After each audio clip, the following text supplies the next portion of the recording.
करताना विनंती आहे अध्यक्ष महोदय. अध्यक्ष महोदय, वडेट्टीवार साहेबांनी गंभीर बाब नजरेस आणून दिलेली आहे. वरिष्ठ अधिकाऱ्याकडनं याची चौकशी करून त्याच्यावर कारवाई करण्यात येईल. चला, विधेयके शासकीय विधेयके पुरस्थापनार्थ सन 2025 चे विधानसभा विधेयक क्रमांक 106. माननीय अध्यक्ष महोदय, सन 2025 चे विधानसभा विधेयक क्रमांक 106 महाराष्ट्र लोकायुक्त सुधारणा विधेयक 2025 मांडण्याची मला सभागृहाने अनुमती द्यावी अशी मी आपल्याला विनंती करतो. माननीय अध्यक्ष महोदय, आपल्याला कल्पना आहे की दोन्ही सभागृहाने एकमताने महाराष्ट्र लोकायुक्त अधिनियम 2023 आपण मंजूर केला होता आणि या मंजूर केल्यानंतर आपण केंद्र सरकारकडे माननीय राष्ट्रपतींच्या परवानगी करता हा आपला अध्यादेश आपला अधिनियम पाठवला होता.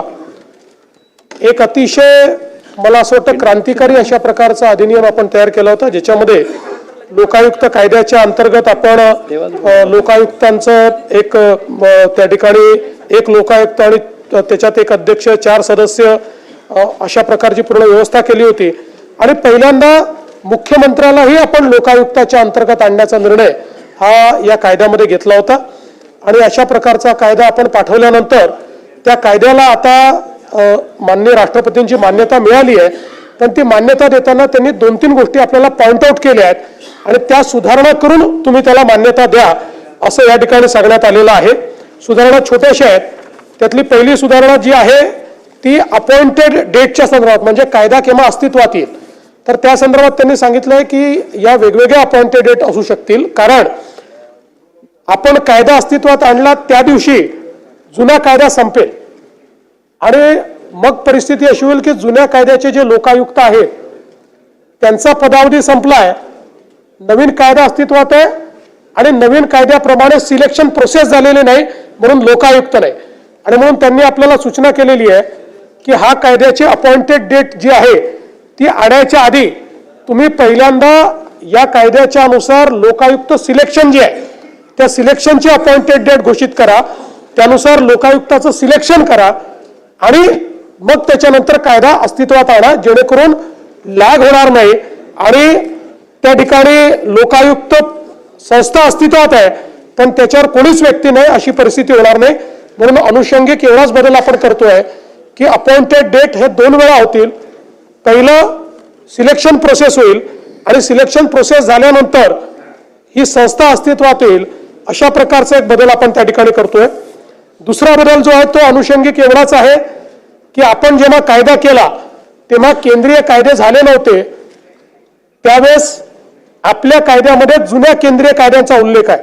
म्हणजे आपण IPCचा उल्लेख केलाय, आता IPC अस्तित्वात नाही आहे, आता IPCच्या ऐवजी भारतीय न्याय संहिता आहे किंवा त्या ठिकाणी CRPCच्या ऐवजी आता न्याय प्रक्रिया संहिता आहे.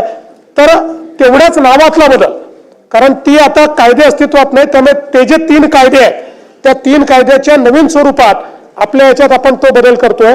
आणि तिसरा एक जो बदल त्यांनी सांगितला तो एवढाच आहे की आपल्याकडे ज्या संस्था केंद्रीय कायद्याच्या माध्यमातून अस्तित्वात आल्या आहेत तर एक कन्फ्युजन होतं की त्याच्यावर उदाहरण द्यायचं झालं तर रेरा आहे.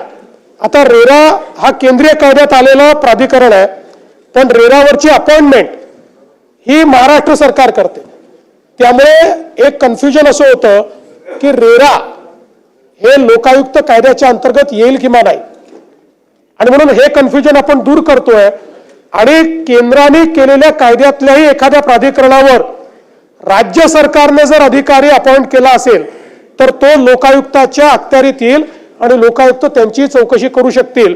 अशा प्रकारचे केवळ 3 या येतील, सगळे येतील. म्हणजे आपण कुठल्याही केंद्रीय कायद्यात जिथे अपॉइंटमेंट करायचे अधिकार राज्याला आहेत ते सगळे आता लोकायुक्ताच्या अखत्यारीत येतील. अशा प्रकारचे अगदी छोटे 3 अनुषंगिक बदल करून हा कायदा अस्तित्वात आणण्याकरता राष्ट्रपतींनी मान्यता दिलेली आहे. आता पुन्हा राष्ट्रपतींकडे जाण्याची आवश्यकता नाहीये आणि म्हणून हे 3 छोटे बदल या ठिकाणी आपण आणलेले आहेत.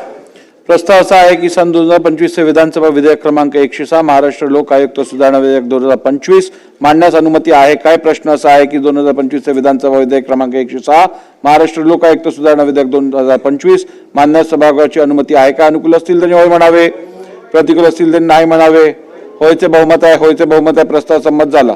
महोदय, मी आपल्या अनुमतीने सन 2025 चे विधानसभा विधेयक क्रमांक 106 महाराष्ट्र लोकायुक्त सुधारणा विधेयक 2025 मांडतो.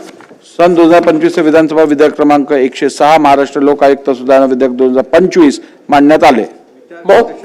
संमत करणे. सन 2025 चे विधानसभा विधेयक क्रमांक 106. महोदय, सन 2025 चे विधानसभा विधेयक क्रमांक 106 प्रश्नोत्तरानंतर महाराष्ट्र लोकायुक्त सुधारणा विधेयक 2025 विचारात घेण्यात यावे असा मी आपल्या अनुमतीने प्रस्ताव मांडतो. द्या. प्रस्ताव असा आहे की सन 2025 चे विधानसभा विधेयक क्रमांक 106 महाराष्ट्र लोक आयुक्त सुधारणा विधेयक 2025 विचारात घेण्यात यावे. प्रश्न असा आहे की सन 2025 चे विधानसभा विधेयक क्रमांक 106 महाराष्ट्र लोक आयुक्त सुधारणा विधेयक 2025 विचारात घ्यावे काय? अनुकूल असतील त्यांनी होय म्हणावे, प्रतिकूल असतील त्यांनी नाही म्हणावे. होयचे बहुमत आहे, होयचे बहुमत आहे. विधेयक विचारात घेण्यात येत आहे. महोदय, सन 2025 चे विधानसभा विधेयक क्रमांक 106 महाराष्ट्र लोकायुक्त सुधारणा विधेयक 2025 संमत करावे असा मी आपल्या अनुमतीने प्रस्ताव मांडतो. नाही, आता विधेयक खंडशः विचारात घेण्यात येईल. खंड 2 ते 11 खंड 1 संपूर्ण शीर्षकाने विधेयकाचे भाग समजण्यात यावेत. अनुकूल असतील त्यांनी होय म्हणावे, काहीच नाही. प्रतिकूल असतील त्यांनी नाही म्हणावे. होयचे बहुमत आहे, होयचे बहुमत आहे. खंड 2 ते 11 खंड 1 संपूर्ण शीर्षक आणि हेतुवाक्य विधेयकाचे भाग झाले. प्रभारी मंत्री सीएम सर, बिल मांडलं तेव्हा तुम्ही सभागृहात नव्हतात, तेव्हा तुम्ही काय ऐकलं आणि त्याच्यावर काय बोलणार आहात?